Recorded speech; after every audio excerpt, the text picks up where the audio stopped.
Ijaarsa hidha laga Abbayyaa akka lakkoofsa bara Itoophiyaa bitootessa 24 bara 2003 eegalamee ture. Bara 2008 irraa eegalee rakkoo walxaxaa isa mudateen takaalamee kan ture jijjiirama akka biyyaatti bara 2010 uumameen rakkinni isaa erga hiikkatee asitti hirmaannaan uummataa hidha haaromsa guddichaaf gochaa jiru guddachuu isaa obbo Kaasaahun Taayyee gaggeessaa bittaa boondii fi arjooma waajjira mana maree qindeessaa hirmaannaa uummataa ijaarsa hidha haaromsa guddicha naannoo Oromiyaa Faanaa Broadcasting Corporate itti himaniiru. Keessumayyuu baran ammoo bifa adda ta'een hirmaannaa uummanni naannoo keenyaa taasisaa jira.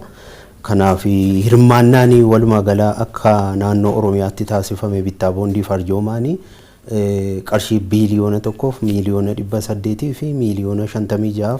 103 fi qarshii 42 sassaabame jechuudha. Bittaa boondiiftii fi arjooma walitti biiliyoona 1 fi miiliyoona 800 fi miiliyoona 56 kana kan sassaabne gara biiliyoona 2tti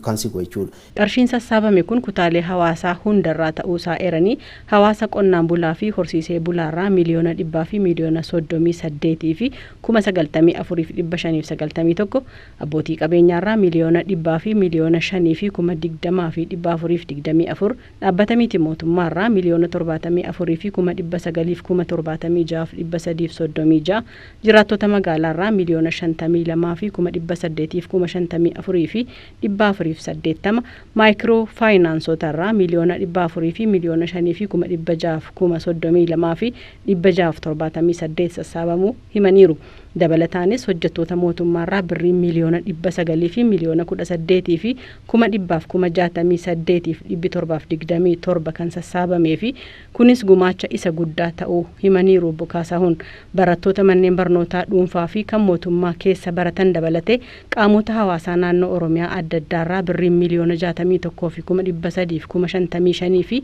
806 ta'uu galii ta'eera jedhaniiru. Piroojeektiin 81 duwwaa duwwaa aatiin moobaayilii birrii gumaatames wayita ilaallu waliigalatti naannoo Oromiyaa keessaa birrii miiliyoona 80 ta'uu gumaachamu obbo Kaasaahun eeranii shallaggiin kun buusii bittaa boondii fi arjooma keessatti kan hin shallagamnedha jedhaniiru. Sosochii gama kanaan jiru irratti xiyyeeffatanii wayita dubbatan guutiinsa bishaanii ganna kana milkaa'inaan raawwatamee fi abdiin isaa wal qabatee jiru uummata keessatti kaka'umsa cimaa kan uume ta'uu himaniiru. Obbo Kaasaahun kanarratti hundoofnee bara kana nuyi karoora qopheeffannee jirra bara 2013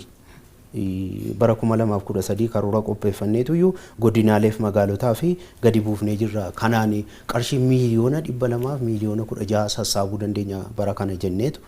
akkasitti karoora qopheeffannee karoora gosa lama qopheessinee karoora waggaatii fi karoora torbee boondii akkasitti gosa lama qopheessineetu bulchiisa magaalotaa 19 fi godinaalee 20 qaqqabsiifnee irratti mari'atamee isaanis hojii keessa seenanii hojiitti seenanii kan qabatamaadhaanis qarshii sassaabanis jiru jechuudha. Ji'a tokko darbe keessatti karoora gadi bu'ee fudhatanii godinaalee adda addaa irratti gara qarshii miiliyoonii 5 fi 500 sassaabamee jira jechuudha. Galiin kun godinaalee gabaasa isaanii hin qaqqabsiifne kan hin laallannedha jedhanii warra raawwii isaanii gabaasan keessaa godinni Harargee Bahaa bara kanatti birrii miiliyoona 6 fi 700 akka galchu karoorfamee fi raawwiin isaa ji'a fulbaanaa qofti birrii miiliyoona 3 fi 500 sassaabuu isaatiin adda durarra jiraachuu himani. Piroojeektiin 81 duwwaa duwwaa marsaa lammaffaas itti fufuu kan yaadachiisan obbo Kaasaahun kun hundi kan agarsiisu Oromiyaa fi uummati Oromoo hidhichi kootii dhaadannoo jedhuun jijjiirama hidhi haaromsi guddichaa fidurraa fayyadamoo ta'uu hubatanii ta'uudha kan himan obbo Kaasaahun. Gama qabeenya uumamaatiinis lagooti dhedheessaa Mugar, Caca'oo, Jamaa, Gudarii fi daangaa Oromiyaa fi Benishaangul irraa kan gara Abbayyaatti dhangala'u laga Daabbus walumatti laga Abbayyaaf bishaan hammeentaa 50 hanga 60% gumaachuu akka ta'ee fi hojiin kunuunsa qabeenyaa Abbayya deeggaruus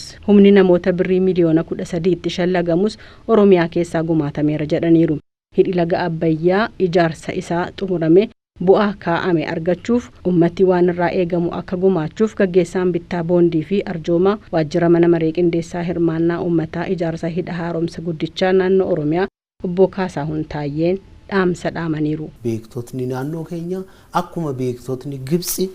biyya isaaniitiif falmanu dhaabbatan beektonni biyya keenyaas falmuu dhaabbachuu hojjechuutu isaan irraa eegama. Lammaffaan uummanni naannoo keenyaa hirmaannaa guddaa gochuu qaba gama bittaa boondiitiif arjoomaatiin akkuma amma jalqabame kan humnoota alaatiin jirullee dandamachuudhaaf hirmaannaa bal'aa gochuudhaaf ofirraa qolachuun waan barbaachisuuf dhimmi kun dhimma misoomaatii dhimma biyya jijjiiruutii lammii gara fuulduraatiifis biyya badhaate dabarsuu waan ta'eef hooggansi jirus beektotni jirus hundumtu kan biyya keessaas kan biyya alaas amantaadhaan gosaan ilaalcha siyaasaatiin wal qooduun hin barbaachisu asirratti